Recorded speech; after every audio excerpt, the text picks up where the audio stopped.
Muy buenos días a todos, ¿qué tal? Bienvenidos a IG, soy Diego Morín y hoy tenemos una nueva cita con Juan Ramón Rayo, al que ya tengo el enorme placer de saludar. ¿Qué tal, Juan Ramón? ¿Qué tal? ¿Cómo estamos? Muy Muy bien, por aquí. bien. Una jornada más pues, para ver pues, cómo enfrentamos, ¿no? Una semana bastante importante en cuanto a datos macroeconómicos, también por ahí con bancos centrales. Pero la primera pregunta que te quería lanzar, el primer tema, es sobre España, ¿no? Hoy hemos tenido el IPC preliminar, pero bueno, que no creo que Ujú. funcione mucho, y el PIB de español, y bueno, también si lo puedes enlazar un poco con el resto del PIB de la zona euro.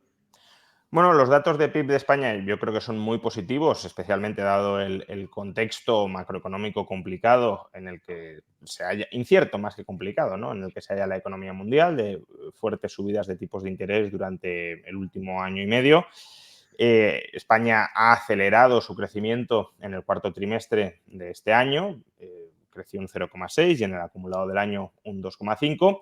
Y además vemos otras economías europeas que también han seguido un patrón más o menos similar en este cuarto trimestre. Estoy pensando, por ejemplo, en Italia, donde el PIB ha crecido intertrimestralmente un 0,5%, lo que pasa que venían de un año muy flojo. Portugal, donde ha crecido un 0,8%. Francia, donde se ha estancado, pero no ha caído al menos.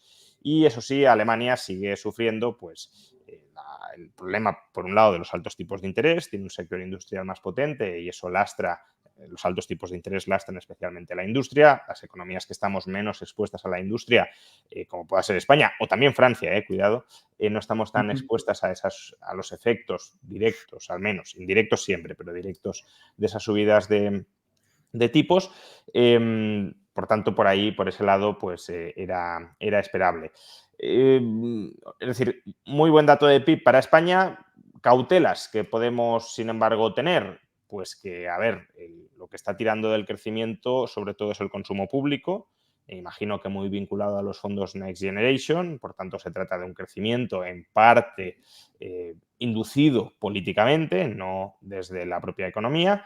Es verdad que el consumo privado también se mantiene más o menos fuerte, pero menos que el consumo público. La aportación del consumo público es más importante que la del privado.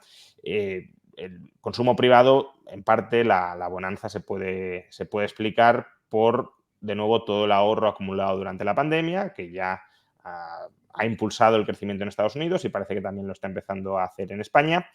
Pero la gran preocupación, que no es solo de España, sino del conjunto de Europa, es que la inversión privada está estancada o más bien retrocediendo. Y ese sí es un dato que, si no revierte en los próximos trimestres, y hay esperanzas de que así sea, justamente por eso se presiona a los bancos centrales para que bajen tipos de interés. Si no revierte, eso va a lastrar nuestra capacidad de crecimiento económico futuro, porque el crecimiento económico depende, el crecimiento del futuro depende de la inversión que hagamos hoy. Si hoy no hacemos inversión, en el futuro tendremos menos acumulación de capital y, por tanto, menor capacidad para producir bienes y servicios. Y aparte, el hecho de que la inversión esté paralizada o cayendo también señaliza que las expectativas empresariales son dubitativas. No estoy diciendo que sean catastróficas, ni mucho menos, pero desde luego no tienen un optimismo desbordante, porque si lo tuvieran estarían invirtiendo con mucha más fortaleza. Perfecto. Y has tocado por ahí el tema de los bancos centrales. De hecho, esta semana tenemos dos importantes, aunque creo que todo el foco va a estar, ¿no?, en la Reserva Federal, en si van a poner ya una fecha de posibles bajadas de tipos de interés, a la vez que también, ¿no?, la secretaria, en este caso Janet Yellen, del Tesoro americano, pues aprobaba, ¿no?, una nueva derrama, podríamos decir. Sí es verdad que es menos de lo esperado, pero quería saber un poquito tu visión, pues esta parte, ¿no?, del Banco Central y de esa decisión también de una deuda que sigue creciendo y mucho en Estados Unidos. Bueno, la parte de que la deuda siga creciendo es sin duda muy negativa, pero como dices, era esperable, y la novedad que se ha incorporado es que se va a emitir menos de lo que inicialmente se preveía. Y eso, pues, por un lado, es positivo en el sentido de que eh, genera menor endeudamiento futuro, y eso siempre es algo a celebrar, o casi siempre es algo a celebrar. Pero por otro lado, y vinculándolo con la reunión de la Reserva Federal, es un argumento más para que el Banco Central, en este caso la Fed, pues empiece a bajar tipos de interés, o al menos que le añade presión a la hora de bajar tipos de interés. ¿Por qué?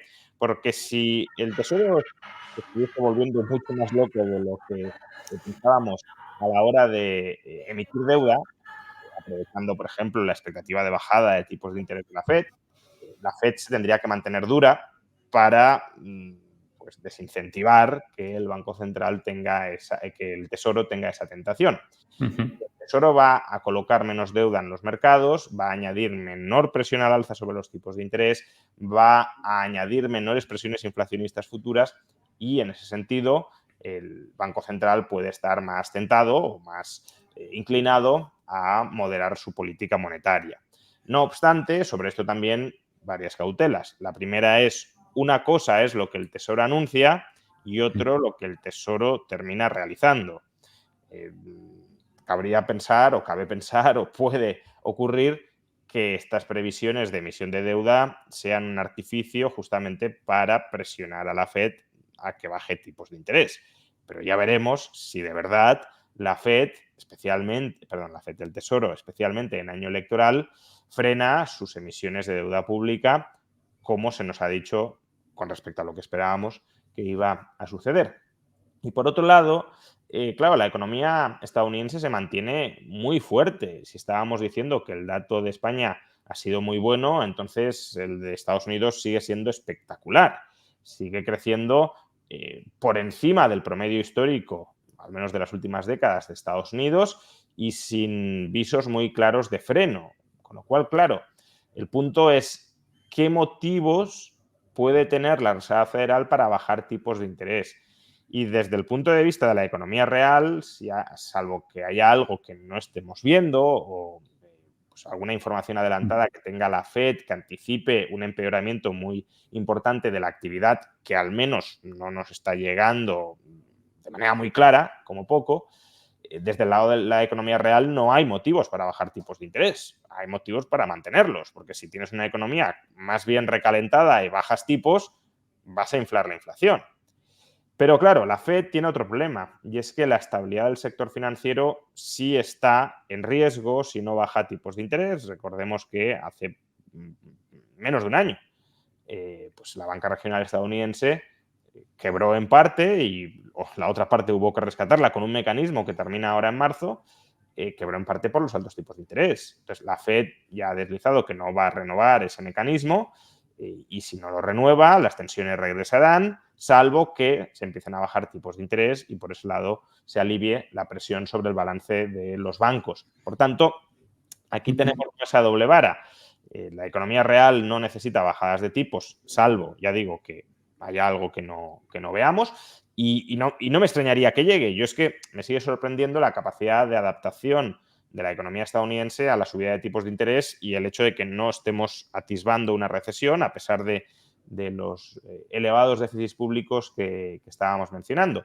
Por tanto, tampoco me sorprendería que en algún momento veamos indicadores reales muy malos, pero de momento es cierto, no los estamos viendo y los que pensábamos que venía una recesión como consecuencia de la subida de tipos de interés y el efecto que esto tiene sobre la demanda de bienes duraderos y de bienes de inversión a largo plazo, pues de momento nos hemos equivocado.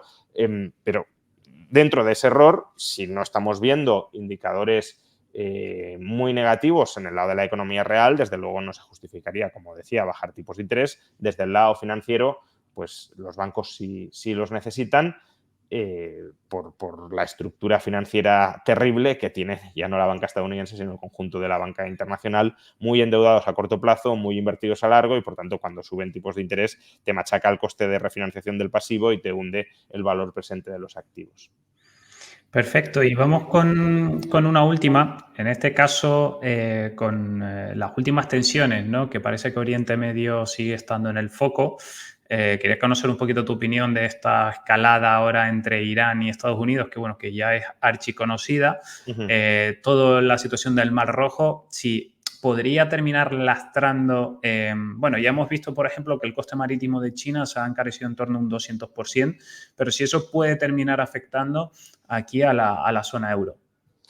Bueno, no solo a la zona euro, ¿no? A ver, Ujú. yo como siempre aclaro antes de responder este tipo de preguntas, mi campo no es la geopolítica y por tanto Ajá. toda la interioridad de la geopolítica la voy a obviar y voy a intentar responder posibles implicaciones macroeconómicas que esto puede tener, ¿no? A ver, es año electoral y año electoral significa año en el que se hacen barbaridades económicas y políticas para intentar ganar unas elecciones que parece que no están muy claras, ¿no? Entonces, Ujú. en ese sentido, si hay una tentación belicista por el lado de Estados Unidos, ¿esto qué puede significar? Pues por el lado del déficit fiscal significa que todas las estimaciones que hemos dicho antes que mejoraban de menor emisión de deuda se van al traste, porque si hay que Claro. financiar una guerra a gran escala, pues habrá que emitir muchísima deuda. Por otro lado, por tanto, eso resta incentivos a la Reserva Federal para bajar tipos, sino que más bien le añadiría presión a seguir subiéndolos.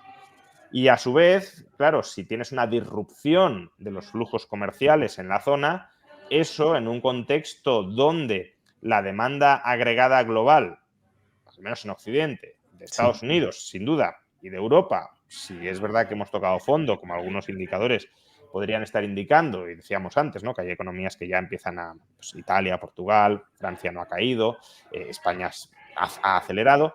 Claro, si ahí la demanda, la capacidad de gasto se está reanimando, claro, capacidad de gasto potencial ejercida o ejercible en un contexto de restricción de la oferta, pues tienes o tendrías nuevas tensiones inflacionistas que de nuevo añadirían presión a los bancos centrales para no bajar tipos de interés o incluso, según la magnitud de las mismas, seguir subiéndolos. Este es un escenario, creo que de Claro. momento poco previsible o no sería el escenario base, pero bueno, según la magnitud de las tensiones inflacionistas que se puedan desatar si hubiese una guerra, estamos hablando de si hubiese una guerra a gran escala en la Ujú. zona, pues no, tampoco es del todo descartable.